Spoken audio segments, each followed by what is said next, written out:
Welcome back to the Interact Post. Today, Article 10 will include us going over and discussing leaks related to Genshin, specifically Chiori and Arlecchino. Once again, we do want to say that all the info we have found you can find yourself. We are not beta testers and have no inside information whatsoever. We will be using various sources that everyone has access to. Did you lose a recent 50-50 and not have enough primos to keep going after that 5-star? When you looked at the Genesis Crystal shop to feed the addiction even more, did you feel a little bit guilty? We all know that gacha games tend to revolve around spending money, and that can kind of be a turnoff when looking at some of the prices.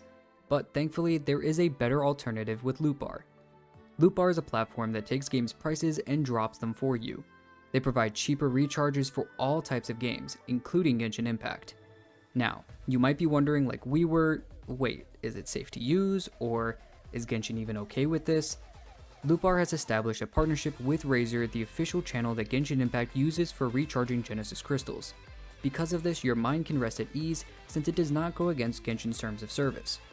Other content creators have partnered with them in the past and use their product to this day, so hopefully that can bring even more credibility to them. We do want to thank Loot Bar for sponsoring today's video, so are you ready to save money and win those 50-50s? Head over to lootbar.gg to start saving today. Now, onto the video. So the first speculation we do want to bring up is looking at basically just January's event phase and looking at basically some speculations about what's going to happen. There's probably, like normal, going to be 3 events for the second half. We are finishing out or I guess by the time this video comes out, we'll have the Celia event over with, and then we believe that obviously the next event that we already have is the one that's going on right now, where the trial characters you can use, and then we think there's going to be one more, possibly with what's his name, the guy who comes around with the boxes, Lieben, exactly, yeah. So we think Lieben's probably going to come around with the Marvelous Merchandise event. So we probably think he will be here for that maybe 3rd event, which will be kind of good. It's always very nice to see him running right back around.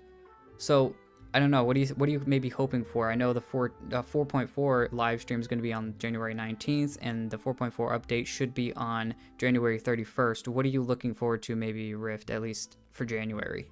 Well, now that you brought it up, the event with Lieben is always so exciting and just a lot of rewards there. So I am excited for that. I didn't really think about that previously. So yeah, I'm pumped now. But yes, do keep in mind, as Vixen already stated, the live stream will be this Friday on January 19th.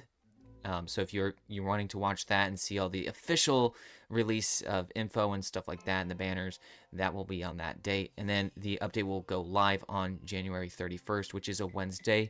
I know for some servers like America server, it's actually late Tuesday night. So you can keep that in mind as well.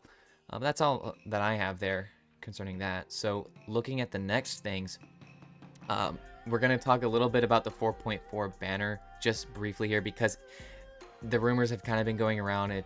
At first it was Xianyun Xiao, and then it changed to Xianyun Nahida, and then Yaimiko Zhao in the second half as opposed to Nahida Yaimiko. And so they've kind of just been switching Zhao and Nahida between the first and second half. And so right now it's gone back to Xianyun and Nahida, which is probably, since that's what, kind of first happened, whereas for a long time everyone was thinking, okay, it's gonna be Xianyun and Xiao because that sounds pretty obvious. They pair well together, that kind of thing, right? And then all of a sudden we got the drop that, oh, Xianyun Nahida. Oh, this is different. Okay, people had to make some changes, plans, and so now that it's back at that, I feel like it's safe to say that, maybe not safe to say, but I just really feel that this is what it will be, and we will have our to pull or not to pull, coming up on next week. So we'll have a little bit more, predefined info there and be a little bit more determined with that. So just looking at the banner, just keep that in mind, that it's probably going to be Xianyun Nahida on the first half and then Yaimiko Zhao in the second half. Yeah, I think both of these banners are going to be kind of interesting to look at. I know a lot of people are going to be a little annoyed that Zhao and Cloud Retainer aren't going to be on the first half or just together really at all, but that may give people, especially some free-to-play players, some time to get Xianyun, or maybe wait and kind of see if she's going to be good enough to see if you want to go after Zhao or her, or if you have the ability to go for both, then, that'll allow you to go for both, maybe save some extra primos while the 3 weeks of Xianyun Nahida is going on. You can save for Zhao whenever he comes out in the second half. And I think, you know, Nahida and Yayamika are some pretty good characters. Obviously, Nahida is a very good character to have as a support, so I think she'll rake in some ability for people to pull on that first half either way. You know, even with some constellations that she has, even her low C2 constellation is pretty good.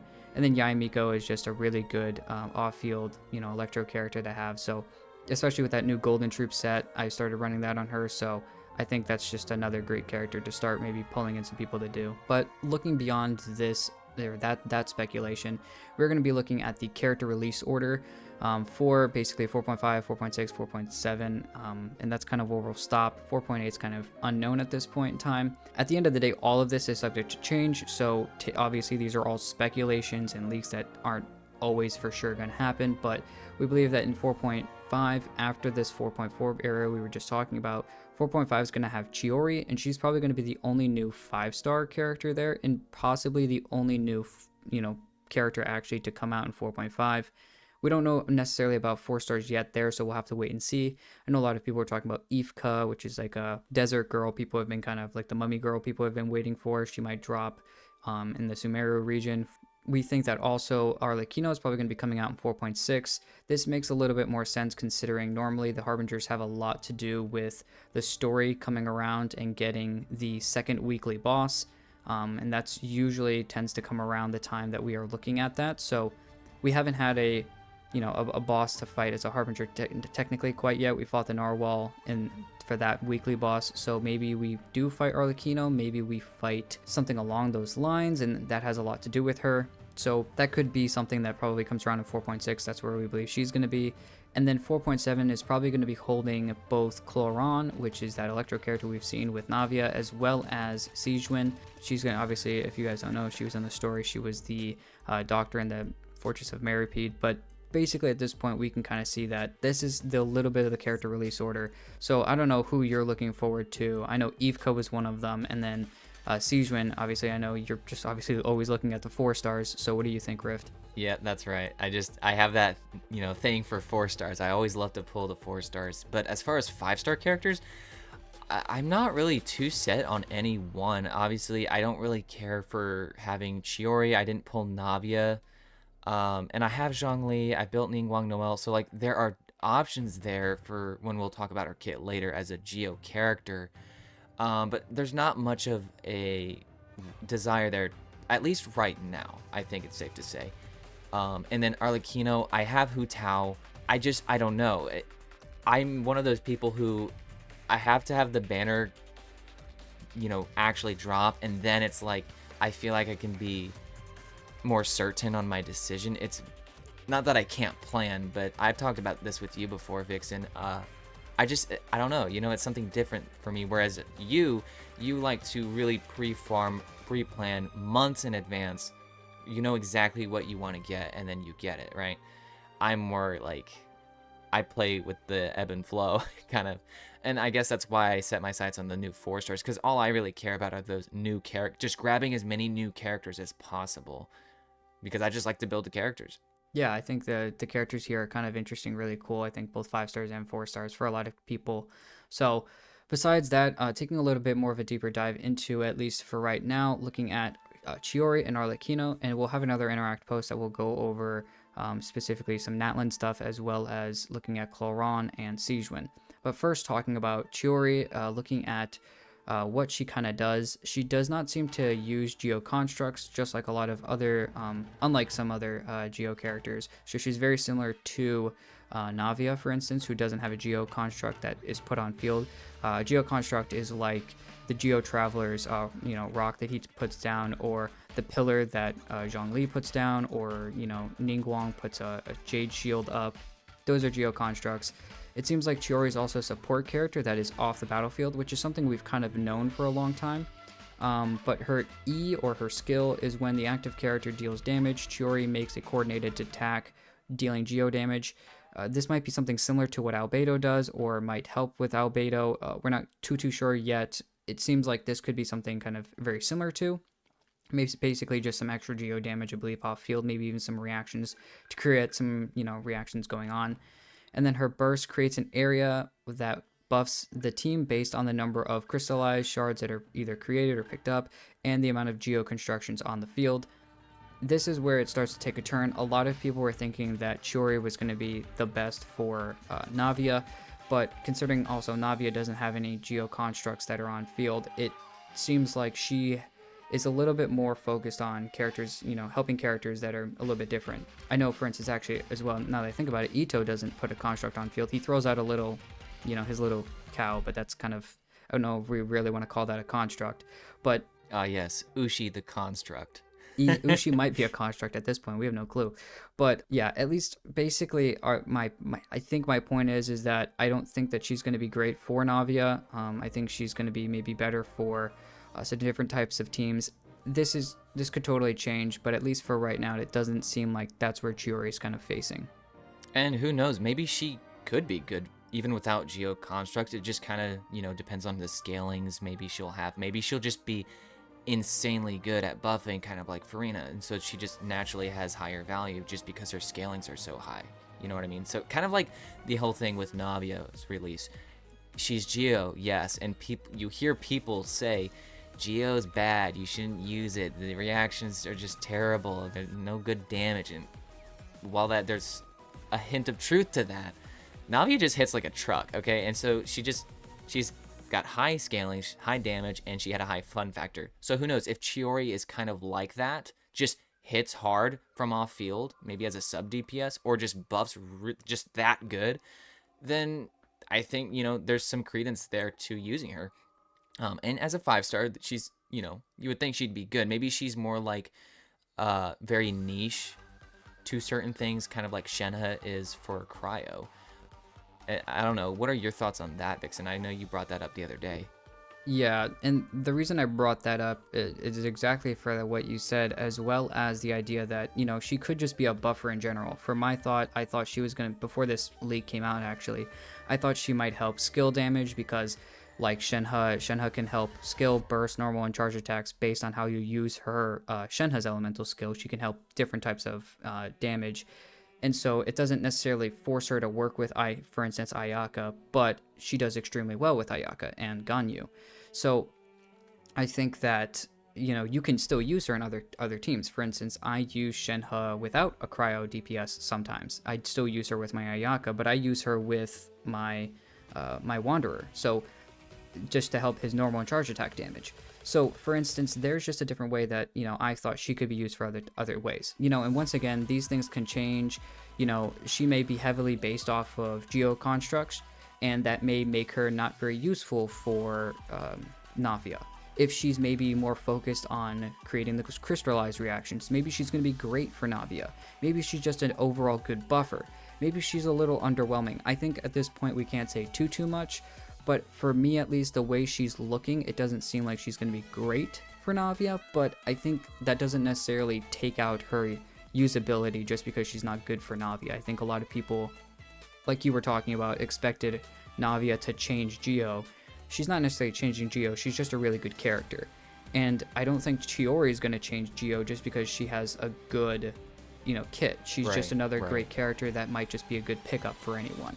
Right. Changing Geo is a whole nother discussion that's just a whole nother topic, because Navia is good as a character, but being Geo is not what makes her bad, right? And she's not bad. She's good because she just has high scalings, and she's pretty fun to use and has solid teams. Yeah, the topic of Geo being changed is more of a discussion of like, okay, how can we change the way it works and maybe add some new reactions with other elements instead of just crystallize with everything except for Anemo and Dendro, right? Why aren't there other things that can be done? But like I said, that's another discussion, another topic for another day.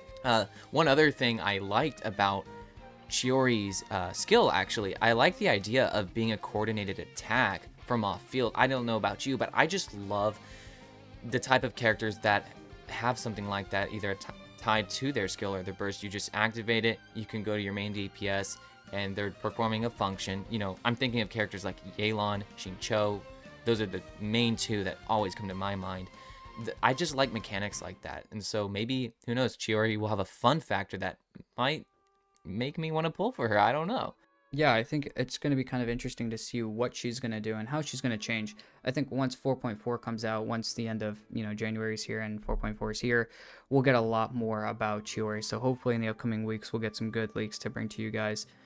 But looking a little bit further, we talked about Chiori. We looked at how she's going to be very kind of a similar feel to Albedo, maybe with some just like, strengthening with the Geo element, or maybe just reactions with Geo, whatever. Now looking a little bit more onto Arlecchino, she's going to be a character that it seems like is going to use a dual form mechanic in the front line or as a DPS, and that'll, it seems like she might be an overload DPS as well that might have a special mechanic with it as well. So I think a lot of characters, I think a lot of people were looking at Chloran to be the overload character, whereas it seems like Arlecchino was going to have her own special thing, maybe be a vaporized character of some sort. But it seems like, things have changed, and it seems like Arlecchino is kind of going into a different role. And maybe not a different role, she still goes as that DPS, but it seems like she's going to go into an overload. So I don't know, I think that looking at characters like Chevreuse that have just come out, and especially with all these 4-stars, if you just pull for these characters and you're like, wow, I have a really good overload setup, and then Arlecchino comes out and you're like, I want her too, was it bad to pull on the banner that's out right now? I wouldn't say so at all, because those 4-stars that are on those banners could extremely help you for Arlecchino to come out as an overload DPS. Yeah, for sure. I think that's a great point you actually bring up, because everyone's always so tied to pulling the 5-stars, and yeah, there's definitely a, not small either, there's definitely a pretty major audience that heavily looks at the 4-star value on the banners, and that can really be the kind of the green flag, you could say, for pulling on a banner, especially if you're a new player. Pulling on banners can be a great way to just get new things. Getting new characters is exhilarating. It gives you something to build with, play around with, getting new elements, all that great stuff. So just like Vixen was pointing out, getting these 4-stars, Kujosara, Bennett especially. If you don't have Bennett, oh my goodness, you need Bennett. He's not a 4-star, he's actually a 6-star, and the entire community would agree with us on that.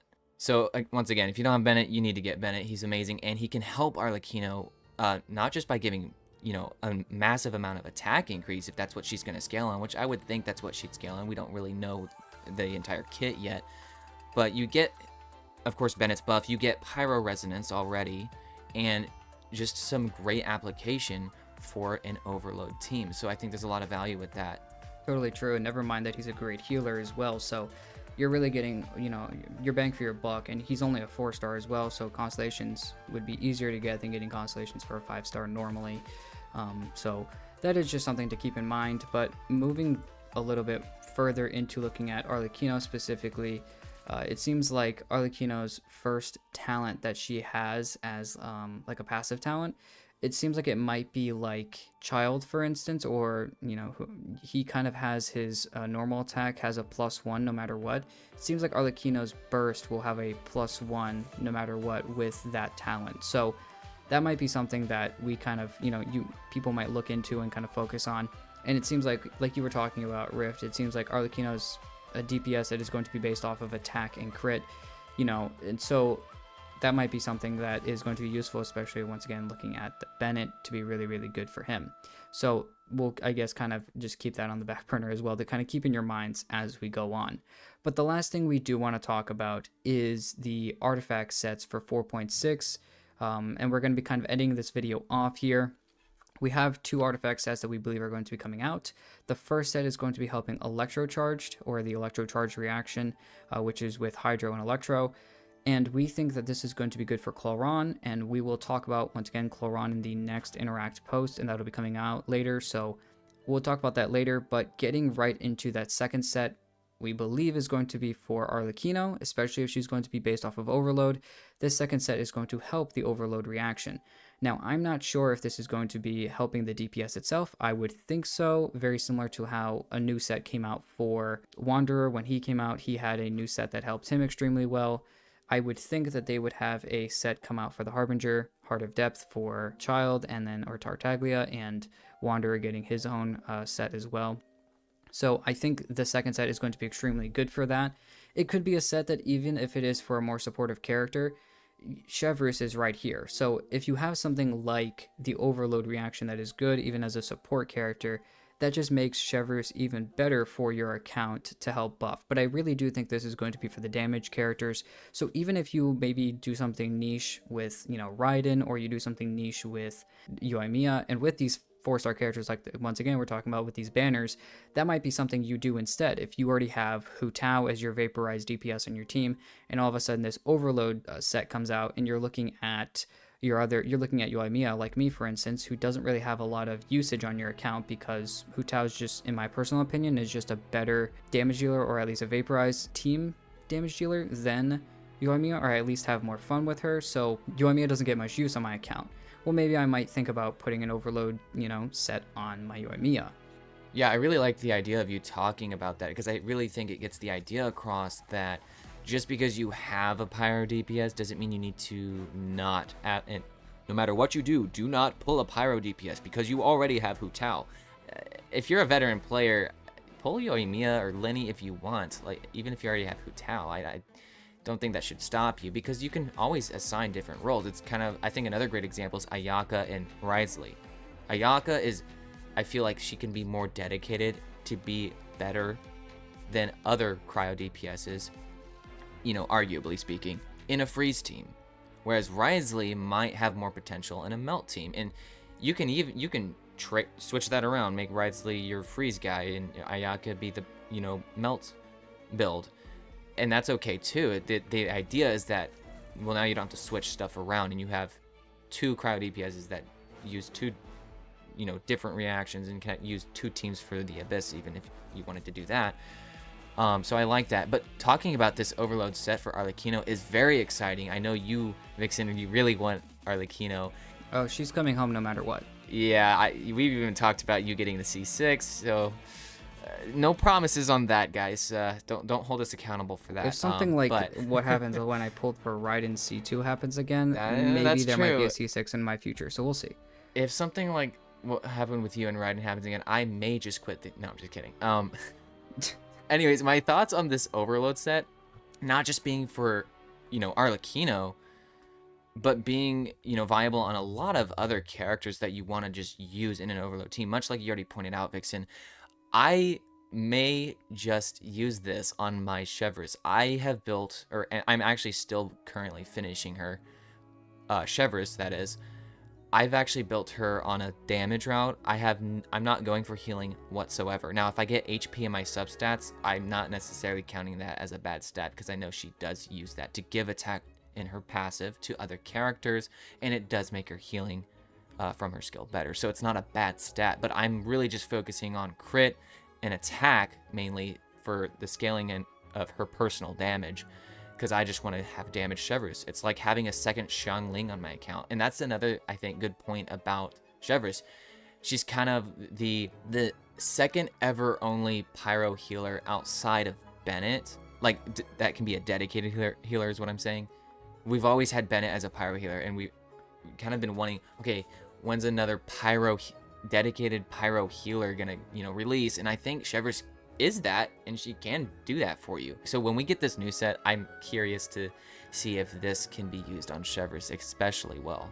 Well, that's everything we kind of have for today. We've gone over the artifact sets, we've gone over Chiori, 4.4, a lot of the stuff that's going on there, going into 4.5 with Chiori, 4.6 with Arlecchino, and we will be talking about 4.7 and even some Natlan stuff in our next Interact post. But besides that, that's everything we have for today, so we'll see you guys in the next one.